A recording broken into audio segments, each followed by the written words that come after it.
મંચ પર બેઠેલા સૌ વડીલો, આપ સૌ મારા માતાઓ, બહેનો અને યુવાન દોસ્તો, આ પત્રકાર મિત્રો અહીંયા બેઠા છે અને આપણી આ સભા આખા ગુજરાતમાં બતાવવાના છે. ત્યારે આપ સૌએ જોયું 22મી તારીખે ગુજરાતમાં 6 મહાનગરપાલિકાઓમાં મતદાન થયું. આ ભારતીય જનતા પાર્ટી વાળા એટલા ગભરાઈ ગયા. સૌ પહેલા તો એમણે ચૂંટણી ટાઈમસર કરવી નહોતી. રાજ્યની ભાજપની સરકારે વટહુકમ બહાર પાડ્યો અને વટહુકમમાં રાજ્યના ચૂંટણી પંચને સત્તા આપી કે કાયદો અને વ્યવસ્થાની સ્થિતિ ગુજરાતમાં બરાબર નથી. એમણે પોતે જ કબૂલ્યું પાછું કે એમના ઠેકાણા લાખાભાઈ કપાય. ત્યારે ચૂંટણી મોડી લઈ જવા માંગતા હતા 3-4 મહિના. એમને એમ હતું કે ગમે એમ કરીને ચૂંટણી મોડી લઈ જઈએ અને કદાચ અમે બચી જઈએ એટલે અમને અમારે હાર ના સહન કરવી પડે. પણ નામદાર હાઈકોર્ટે ચુકાદો આપ્યો અને આદેશ કર્યો કે તમારે સમયસર ચૂંટણી યોજવાની છે. એટલે ચૂંટણીઓ યોજવાનું ચૂંટણી પંચના માથે આવ્યું. પણ આ ચૂંટણી પંચના મુખ્ય કમિશનર વરેશ સિંહા, જેમણે તટસ્થ, ન્યાયી અને ડર વિના લોકો સ્વતંત્રતાથી મતદાન કરી શકે એવી ચૂંટણી કરવી જોઈએ એવો આદેશ હાઈકોર્ટે એમને આપ્યો. આ તો આદેશને ગોળીને પી ગયા. 6 મહાનગરપાલિકાઓની ચૂંટણીમાં એમણે શું કર્યું કે અમને તો ભાજપની સરકારે મૂક્યા છે એમ માનીને ભાજપની સરકારના ચૂંટણી કમિશનર હાથા બની ગયા. અને હાથા બની ગયા એટલે એમણે એવું કર્યું કે આ બધા જ મતદારો 6 મહાનગરપાલિકામાં જો મતદાન કરશે તો કોંગ્રેસ જીતી જશે અને ભારતીય જનતા પાર્ટીને ભૂંડે હાલે હાર થવું પડશે. એટલે એમણે શું કર્યું કે 2 પ્રકારની મતદાર યાદીઓ આવી. યાદીઓમાં ફેરફાર કેવા? તો જે ઉમેદવારોને સર્ટિફાઈડ કોપીઓ આપી હતી ઉમેદવારોને, કોર્પોરેશનના રાજકીય પક્ષોને જે યાદી આપી હતી એ યાદી અને મતદાન મથકમાં જે પ્રિસાઇડિંગ ઓફિસર, જે ચૂંટણી અધિકારીઓ બેઠા હતા એ યાદી જુદા પ્રકારની હતી. સ્વાભાવિક રીતે જયારે સર્વે થયો હોય અને એમાં કોઈના નામ કમી થયા હોય, કોઈ બહારગામ રહેતું હોય, કોઈ ગુજરી ગયું હોય, કોઈ પરદેશ ગયું હોય, તો એમના નામો કમી કરે અને એને માટે કોઈને વાંધો પણ હોઈ શકે નહીં. પણ આ તો 2 પ્રકારની યાદીઓ. ઉમેદવાર પાસે એક વેલિડ એટલે કે જે મંજૂર થયેલા નામો અને કમી થયેલા નામોની યાદી હતી. પણ પેલા પ્રિસાઇડિંગ ઓફિસરો કે જે મંજૂર થયેલા નામ હતા એ મંજૂર થયેલા નામો પર પણ 2 દાડા પહેલા લાલ લીટીઓ મારી અને ડિલીટના સિક્કા માર્યા. અને એમના મનમાં એમ થયું કે આમ કરીને હું પાટીદાર હોય, ઠાકોરભાઈ હોય, પછાત વર્ગના લોકો હોય, લઘુમતીના ભાઈઓ હોય, એમને તેમ થયું કે આ વખતે સમાજના બધા જ વર્ગનો મત નહીં મળે એટલે આ બધાના મત રદબાતલ કરવાનું પાપ આ ભારતીય જનતા પાર્ટીના નેજા હેઠળ ચૂંટણી પંચે કર્યું છે. પણ લખી રાખજો, બીજી તારીખે ગણતરી થશે ત્યારે ભારતીય જનતા પાર્ટી વાળા આ 6 મહાનગરપાલિકામાં કોંગ્રેસનો વિજય થવાનો છે. ત્યારે રાજ્યના મુખ્યમંત્રી એના પરથી ગુજરાતમાં ભરોસો ઉઠી ગયો છે. દેશના વડાપ્રધાન પરથી દેશના લોકોનો ભરોસો ઉઠી ગયો છે. ચૂંટાઈને દિલ્હીમાં ગયા, પછી પહેલી ચૂંટણી દિલ્હી આવી, 150 સંસદ સભ્યોને ઉતાર્યા, 500 કરોડ રૂપિયા કરતા વધારે ખર્ચ કર્યો, તોય દિલ્હીમાંથી ઘેર જવાનો વારો આવ્યો. અને હમણાં બિહારમાં ચૂંટણી થઈ, મોટેથી જોરથી, અને એમની તો આદત છે જુઠ્ઠું બોલે, જોરથી બોલે અને વારંવાર બોલે. એવા ભારતીય જનતા પાર્ટીની 11મી હાર બિહારમાં પણ થઈ. ત્યારે ગુજરાતમાં મત માંગવા નીકળ્યા છે, પણ લોકો લોકશાહીમાં વિશ્વાસ કરે છે.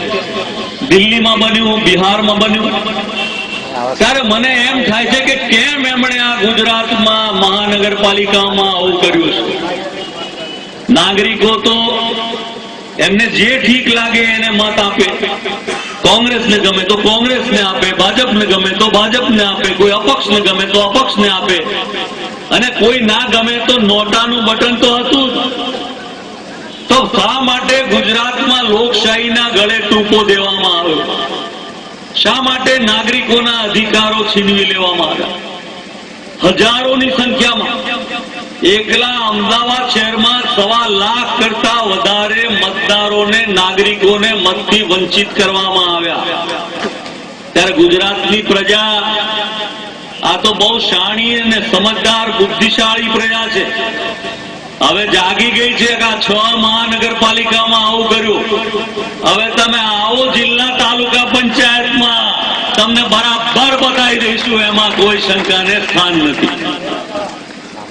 રાજ્યમાં વિકાસના નામે મત માગે, એવું એમ કે ત્યાં ગુજરાતમાં આટલા સારા રસ્તાઓ બનાવવામાં આવ્યા, 24 કલાક વીજળી મળે છે, પીવાના પાણીની કોઈ તકલીફ નથી. ત્યારે મારે એમને પૂછવું છે, 2004માં આપ સૌના પ્રેમ, આશીર્વાદ, ટેકાના કારણે મારા જેવાને આણંદથી લોકસભામાં ચૂંટાવાનું મળ્યું. અને 2004 થી 2014માં જ્યારે કોંગ્રેસની યુપીએ સરકાર હતી, એ સરકારે ગુજરાતમાં રસ્તાઓ બનાવવા માટે 27,000 કરોડ રૂપિયા આપ્યા. એના કારણે આજે ગુજરાતમાં રસ્તાઓ છે.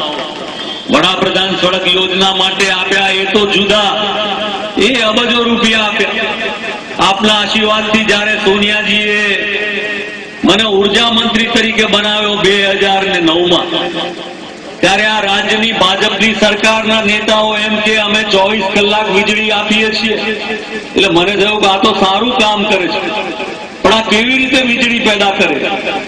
ભારતીય જનતા પાર્ટીની સરકારમાં એમના આવ્યા પછી જે સરકારના એકમો, ધુવારણ હોય કે વણાક બોરી, સરકારના વીજળી મથકમાંથી 1 પણ મેગાવોટ નવી વીજળીનું ઉત્પાદન થયું નહીં.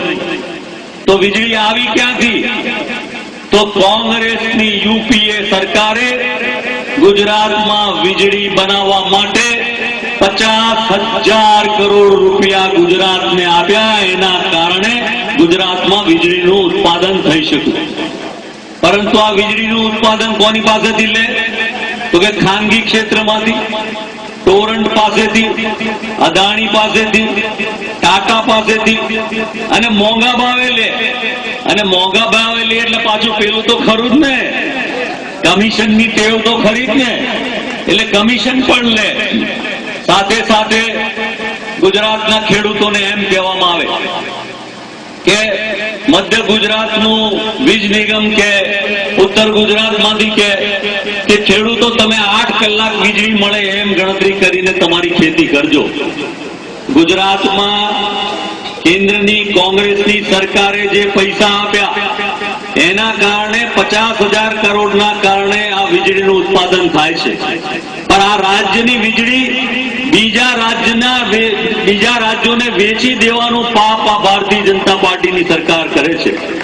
જો વીજળી વેચી ના દે તો ગુજરાતના ખેડૂતોને 16 કલાકથી પણ વધારે વીજળી મળી શકે એટલી મદદ કેન્દ્રની કોંગ્રેસની પંજાબની સોનિયાજીની સરકારે કરી હતી.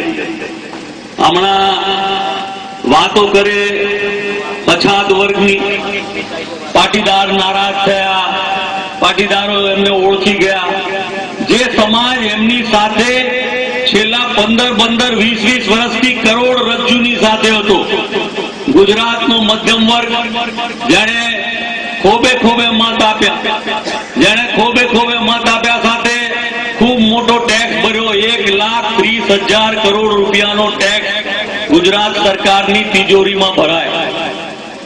અને ચૂંટણી લડવા માટે પણ આ મધ્યમ વર્ગે 500 કરોડ રૂપિયા જેટલું ચૂંટણી ફંડ આપ્યું. અને છતાંય આ મધ્યમ વર્ગને ભારતીય જનતા પાર્ટીની સરકારે શું બતાવ્યું? તો કે ઠેંગો બતાવ્યો. હવે વાતો કરે છે પછાત વર્ગની. હું ચોક્કસ સ્પષ્ટપણે કહેવા માંગુ છું કે આ રાજ્યની ભાજપની સરકાર એ પછાત વર્ગની વિરોધી સરકાર છે. એણે હંમેશા પછાત વર્ગને અન્યાય કર્યો છે. એક બાજુ જોવા જઈએ તો આદિવાસી ભાઈઓની વાત કરીએ તો કેન્દ્રની કોંગ્રેસની સરકારે આદિવાસી ભાઈઓને એમની જમીનની સનદ આપવા માટેનો કાનૂન પાર્લામેન્ટમાં પસાર કર્યો. જંગલની જમીન, જંગલની ઉપજ એમને માટે આપવાનો કાયદો પસાર કર્યો. આજે ગુજરાત જ એવું રાજ્ય છે કે જે આદિવાસી ભાઈઓને એમની જમીનના પટ્ટા આપતું નથી. આદિવાસી ભાઈઓ માટે કેન્દ્ર સરકારમાંથી જે મદદ મળે છે, જે ગ્રાન્ટ મળે છે, એ ગ્રાન્ટનો કાં તો પૂરેપૂરો ઉપયોગ થતો નથી અથવા તો એ ગ્રાન્ટને બીજે ફાળી દે છે. પછાત વર્ગના ભાઈઓની વાત કરીએ તો દલિત ભાઈઓ માટે બાબા સાહેબ આંબેડકરની જન્મ જયંતિ 125મી.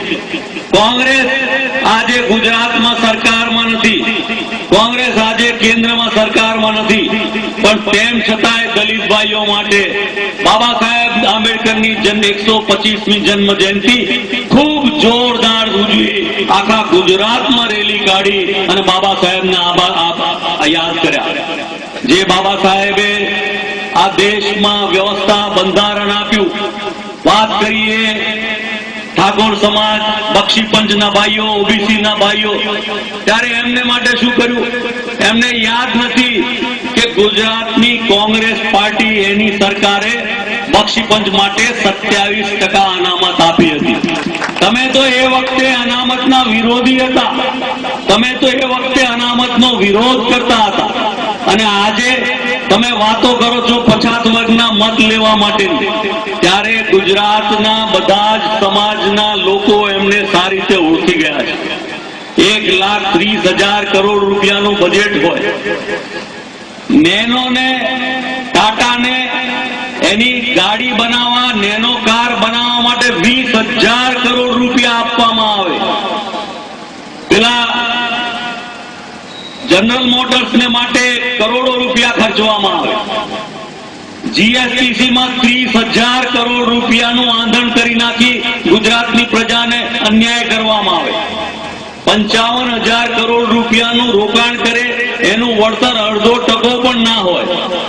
અને આપણા ઠાકોર અને કોળી સમાજ માટેનું જે બોર્ડ બનાવ્યું છે એના માટે કેટલા ટકા? તો કે 10 કરોડ રૂપિયા નહીં. ગુજરાતની 2 કરોડની વસ્તી માટે એમની પાસે 10 કરોડ રૂપિયા પણ નથી. અમે તો કહ્યું કે કોંગ્રેસની સરકાર આવશે ત્યારે ઓછામાં ઓછા 5,000 કરોડ રૂપિયા ઠાકોર અને કોળી સમાજના બોર્ડને આપવામાં આવશે. એ માટેની વાત અમે કરી છે. ત્યારે બધા ઓળખી ગયા છે, દરેક સમાજના લોકો હવે ગભરાઈ ગયા છે, હેપતાઈ ગયા છે, પ્રજાને ગેરમાર્ગે દોરવાનો પ્રયત્ન કરે છે. વર્ગ વિગ્રહ થાય, સમાજ લડી મરે, અથડાઈ મરે. પહેલા લોકોને લડાવતા અને લડાવીને મત લઈ જતા, પણ આ વખતે બધા ખૂબ સારી રીતે ઓળખી ગયા છે. આ ગાંધીનગર જિલ્લો એણે હંમેશા કોંગ્રેસના ઉમેદવારોને આશીર્વાદ આપ્યા છે. ગાંધીનગરમાં હંમેશા કોંગ્રેસની જિલ્લા પંચાયત, તાલુકા પંચાયત બનતા આવી છે. પણ કમનસીબે આ ભારતીય જનતા પાર્ટી વાળા કઈ ના ચાલે ત્યારે ગમે એમ કરી હથકંડા અજમાવીને આ જિલ્લા પંચાયત કેવી રીતે તૂટી જાય એના માટે પ્રયત્ન કર્યો છે. ત્યારે આપણી વચ્ચે સરસ મજાના 4 ઉમેદવારો અહીંયા છે. ભાઈ અરવિંદભાઈ, આપ સૌ જોરદાર તાળીઓથી એમનું સ્વાગત કરો. જ્યારે ગુજરાત મુંબઈ રાજ્યમાંથી છૂટું પડ્યું, મહારાષ્ટ્ર અને ગુજરાત સર્જનની પ્રક્રિયા શરૂ કરી,